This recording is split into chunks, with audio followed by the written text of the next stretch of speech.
Hello बच्चों, बात करते हैं आज आगे के क्वेश्चंस की 9.3 एनसीईआरटी क्लास 9 से। आइए इस वाले क्वेश्चन की बात करते हैं कि आपके पास एक फिगर दिया हुआ है। वी हैव अ फिगर, हमारे पास एक फिगर दिया हुआ है जिसमें ए बी सी हमारे पास कितना है 69। ए बी सी पूरा एंगल कितना दिया है 69 डिग्री। ठीक है, हम लिख लेते हैं कि एंगल ए बी सी आपके पास 69 डिग्री दिया हुआ है और ए सी बी यानी ये वाला एंगल आपके पास कितना दिया हुआ है 31 degree. Angle A C B ये आपके पास दिया हुआ है 31 डिग्री। आपको फाइंड क्या करना है, angle B D C find करना है। बी डी सी यानी ये वाला एंगल फाइंड करना है आपको। कौन सा एंगल फाइंड करना है आपको, एंगल बी डी सी ये फाइंड करना है। इस वाले एंगल को हम फाइंड करने वाले हैं, एंगल बी डी सी को। तो आइए देखते हैं हम कैसे फाइंड करेंगे। देखिए सबसे पहले आप क्या करो, इन ट्रायंगल ए बी सी में आप using angle sum property use कर लो। क्या यूज कर लो, एंगल सम प्रॉपर्टी। तो देख लो यहां से हम एंगल सम प्रॉपर्टी यूज करके ये वाला एंगल निकाल सकते हैं केवल ए बी सी में, केवल ए बी सी में देखेंगे। तो देखिए angle B A C plus angle A B C plus angle A C B is equals to 180 degree होता है। बी ए सी आपके पास निकल जाएगा, B A C plus A B C कितना है आपके पास 69 डिग्री और ए सी बी कितना है आपके पास 31 डिग्री। ठीक है, तो आपके पास क्या निकल जाएगा यहाँ से, बी ए सी प्लस का 69 और 31 100 डिग्री हो गया, तो ये हो गया 180 डिग्री। तो यहाँ से आप क्या कर सकते हो, देखिएगा थोड़ा सा ऊपर करता हूँ मैं, angle B A C is equal to 100 को उधर शिफ्ट कर दो, 180 माइनस 100 तो आपके पास 80 डिग्री आ गया। ये वाला एंगल आपके पास कितना आ गया 80 डिग्री बी ए सी, यानी कि बी ए सी आपके पास 80 डिग्री आ गया। तो हम लोग पता है क्या कर सकते हैं इसमें, हम लोग एंगल बी ए सी को इक्वल दिखा सकते हैं एंगल बी डी सी के। एंगल बी डी सी के इक्वल क्यों दिखा सकते हैं कि we know that angle in the same segment are equal. We know that angles in the same segment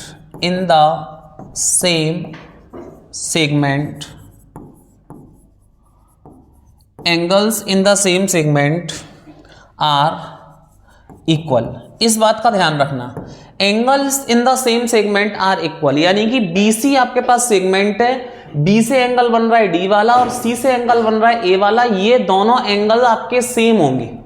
ये दोनों एंगल आपके क्या होंगे, सेम, ये आपके थ्योरम से होंगे। तो angle B A C equal होगा एंगल बी डी सी के, तो ये भी होगा 80 डिग्री और ये भी होगा 80 डिग्री। इस तरह से हम एंगल बी डी सी निकाल सकते हैं। हमारे पास angle B D C find हो चुका है, एंगल बी डी सी हमारे पास फाइंड हो चुका है। इस तरह से हम ये क्वेश्चन करने वाले हैं बच्चों। इसका आंसर आ चुका है, नोट कर लीजिएगा फटाफट से। जितना पार्ट आपको नहीं समझ में आए प्लीज़ मुझसे कमेंट करके पूछ सकते हो, नोट करिएगा।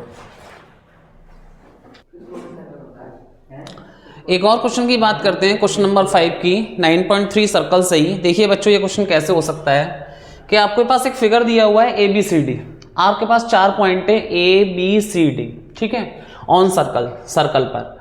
अब A C and B D intersect at point E, यानी कि ए सी और बी डी एक पॉइंट इंटरसेक्ट कर रही है ई पर, ठीक है, ई पर इंटरसेक्ट कर रही है।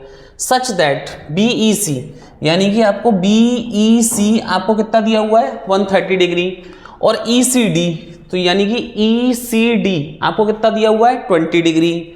ठीक है, आपको फाइंड क्या करना है, फाइंड करना है बी ए सी। तो बी ए सी यानी ये वाला एंगल फाइंड करना है बच्चों। कौन सा एंगल फाइंड करना है, ये वाला एंगल।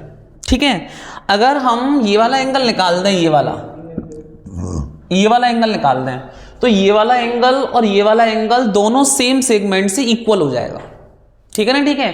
तो हम ये एफर्ट्स लगाएंगे, कोशिश करेंगे कि ये वाला एंगल हम निकालने की कोशिश करेंगे। तो देखो कैसे निकालेंगे। तो हमारे पास गिवन क्या है, सबसे पहले ले लीजिए, we have angle B E C आपके पास कितना है 130 degree. Angle B E C कितना है आपके पास 130 डिग्री। और देखिए यहाँ से क्या बन रहा है, ये बन रहा है लीनियर पेयर, ये क्या बन रहा है, लीनियर पेयर। तो एंगल BEC चेक करना प्लस एंगल CED, ये वाला एंगल चेक करना। ये दोनों एंगल लीनियर पेयर बन रहा है, D बना रहे हैं। एंगल CED ये दोनों मिलकर 180 डिग्री बनाएंगे, इसे हम कह सकते हैं लीनियर पेयर। दो एंगल्स जब D बनाते हैं तो दोनों का सम 180 होता है। तो BEC कितना है हमारे पास, 130 डिग्री। तो यहां से हमारा CED फाइंड हो जाएगा। ठीक है, तो मैं CED लेता हूं, तो 180 में से मैं माइनस कर देता हूं 130 डिग्री, तो मेरे पास 50 डिग्री आ जाएगा। ये वाला एंगल कितना आ गया, 50 डिग्री। अब यहां से देखो, मैं केवल CED ट्रायंगल में एंगल सम प्रॉपर्टी लगा दूंगा, तो 50 और 20 70, और यहां से एंगल D वाला फाइंड हो जाएगा। ठीक है, तो चलिए मैं इन ट्रायंगल, देखना जरा, इन ट्रायंगल CED, इसमें मैं लगा दे रहा हूं आपके पास CED में angle sum property using ASP, angle sum property. तो देखना, एंगल CED प्लस का एंगल CDE और प्लस का एंगल ECD, ये तीनों मिला के कितने होते हैं, 180 डिग्री। तीनों मिला के कितने होते हैं, 180 डिग्री। तो CED कितना है मेरे पास, 50 डिग्री। CDE कितना है, ये मेरे को निकालना है, और प्लस ECD कितना है मेरे पास, 20 डिग्री। ठीक है, तो यहां से मेरे को देखना जरा साइड में, यहां से मेरे को 50 और 20 कितना होता है, 70। तो angle CDE plus 70 degree is equals to 180 degree. तो angle CDE is equals to 180 minus 70 degree, तो आपके पास 110 डिग्री आ गया। CDE कितना आ गया, CDE यानी ये वाला एंगल। अब CDE और BAC दोनों क्या होंगे, सेम सेगमेंट से होंगे। आप CDE और BDC ये दोनों इक्वल है, तो एंगल BDC इक्वल हो जाएगा एंगल BAC के। कैसे हो जाएगा, angles in same segment, angles in same segment equal होते हैं थ्योरम से। ठीक है, तो BDC कितना है आपके पास, 110 डिग्री। तो BAC कितना हो गया आपके पास, 110 डिग्री। यही हमें फाइंड करना है, तो BAC एंगल हमारे पास निकल चुका है कि अगर ये वाला एंगल 110 डिग्री है तो ये वाला एंगल भी 110 डिग्री होगा। समझ में आया कि नहीं आया, चलिए नोट करिएगा फटाफट से।